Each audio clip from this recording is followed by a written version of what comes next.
Magandang hapon mga kababayan, mga kabarangay. Nandito naman tayo sa pang-apat na episode ng ating pagbibigay ng tulong sa ating mga kabayan na kung saan yung tinutulungan natin yung mga tanda na wala nang kakayahan na makapagtrabaho, wala nang kaya makapaghanap buhay. Kaya mga kabayan, samahan niyo ako kung bago pa lang kayo sa aking channel. Please subscribe and share. At magpapasalamat tayo sa ating sponsor kay Mandea sa kay Engineer Joseph. Maraming salamat sa inyo. Sana hindi kayo magsawa. Mga kabayan, mga kabarangay, samahan niyo ako sa ating bibigyan ng tulong sa ngayong hapon. Tara!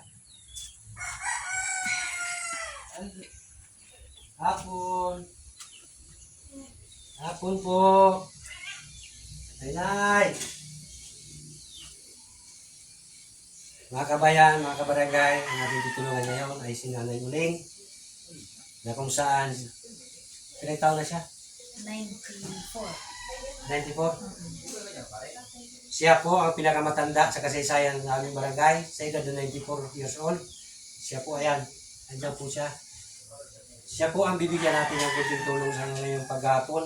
Kaya mga kabayan, mga kabarangay, samahan niyo akong magpag-usap sa kanya. Ay! Musta? Dahil na nagpapara. Mga kabayan, mga kabarangay, hindi na po siya nakakilala.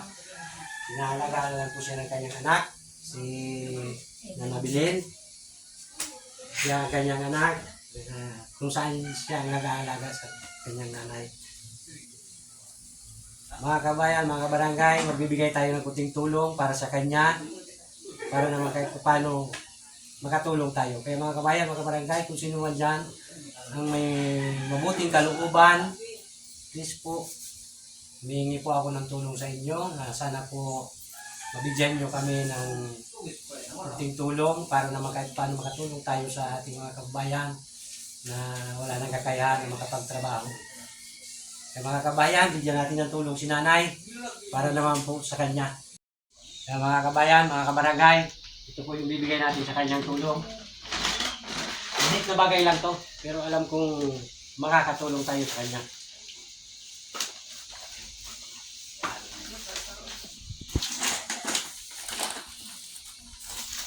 Siyempre magbibigay tayo ng kunting tulong kay Nanay Uling para naman kahit paano makatulong tayo sa kanya ng pambili dahil gumagamit na po siya ng diaper. Yan mga kabayan, magbibigay tayo pero para na lang sa kanyang anak na lang po bibigay natin.